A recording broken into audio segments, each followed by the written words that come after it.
Le Grand Matin Sud Radio, 5h-10h. Patrick Roger, Cécile de Mélibus. Et ce matin, l'entraide face au coronavirus avec nos invités, Athanase Périfan, qui est fondateur de l'association Voisins Solidaires. Bonjour. Bonjour à vous, Cécile. Alors, et si on s'organisait entre voisins, c'est un kit d'entraide qui est proposé par l'association Voisins Solidaires, qui a été téléchargé plus de 100 000 fois suite à l'allocution d'Emmanuel Macron. Ça correspond à quoi finalement ?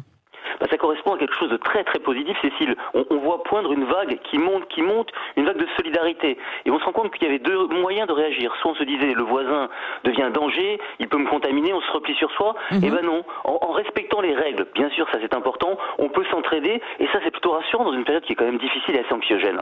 Alors qu'est-ce qu'on y trouve dans ce document ? Qu'est-ce qu'on télécharge ? Il y a quoi dedans ? Quand on télécharge pas, qu'il y a quoi ? Une affiche qu'on met dans le hall de l'immeuble. Sur cette affiche, c'est coronavirus. Et si on s'organise entre voisins avec quelques petites bulles de bande dessinée sur lesquelles c'est tiens, qui va aller chercher des médicaments, je peux aller faire vos courses, qui a le numéro de la voisine du 3e, des choses simples pour sensibiliser les gens. Ensuite, qu'est-ce qu'on a ? On a un petit panneau, des voisins qu'on met dans le hall, et une ligne c'est je suis prêt à, je peux vous rendre service, aller faire les courses, et 2, j'ai besoin de, voilà, pour mettre les gens en relation dans le hall sans se rencontrer. Enfin, on a un tract qu'on met dans la boîte aux lettres des voisins pour leur dire écoutez, on pourrait s'organiser, si ça vous intéresse, appelez-moi, je suis Athanase, le voisin du 3e. Et enfin, un annuaire des voisins, important l'annuaire des voisins, avoir le numéro de téléphone ou l'email de son voisin, ça permet quoi en fait ? Ça permet de garder le contact sans être en contact. Et vous pensez que cette solidarité va perdurer après le confinement ?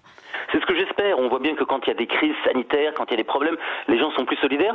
On fait tout aujourd'hui pour essayer de faire tenir cette vague. Et je pense que ça va être un tsunami de solidarité. Je vois partout surgir, j'ai des histoires en pagaille, on reçoit des milliers de mails de témoignages de belles choses. Je pense à ce garçon qui un jour vient dans la rue, qui rapporte des courses à une personne âgée et qui crie « Monique, les courses !» On voit s'ouvrir la fenêtre du 2e et descendre un panier avec une corde. Et le jeune homme, Fabien, met les courses de Monique dans le panier parce que Monique a tellement peur de son voisin qu'elle n'a pas envie d'attraper le coronavirus. Ou en fait ce petit jeune qui en fait a 16 ans écrit sur ce panneau j'ai envie d'aider, et quand on l'interroge il dit bah ouais, plutôt que de rester toute la journée devant mon jeu vidéo, j'ai envie de rendre service. Et c'est bien. Il dit c'est super de rendre service. Je lance un appel à tous les auditeurs, soyez solidaires, ça fait du bien, c'est pas compliqué, et puis on va tuer le coronavirus dans 2 mois, 3 mois, il aura disparu. Qu'est-ce qui restera ?